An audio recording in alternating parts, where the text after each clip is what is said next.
So guys, a quick review tayo na ito ating Ford Focus na 2016 EcoBoost.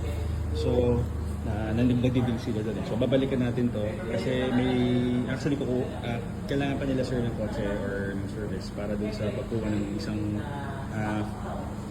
territory nila sir. So, done deal na to, goods na to. So, babalikan namin by Friday.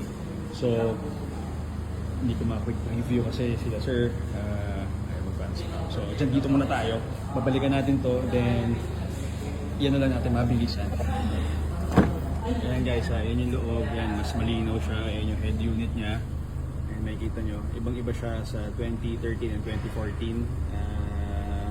Mas pogi yung interior nya and mas pogi yung exterior nya, facelifted na rin siya, so baba pa talaga. Again, hindi na rin stock yung headlight nya, mas maganda yung headlight nya. So bigyan ako until Friday para ma-appreciate nyo yung unit. So for now, quick na lang to. Quick review lang to ng unit. So ayan siya. Ayan. Retrofit siya. Projector lamps. So yun muna guys. Balikan natin ito ng Friday. Dandin na to. For goods na to. So pwede nyo siyang puntahan agad ng Friday. I-test drive nyo.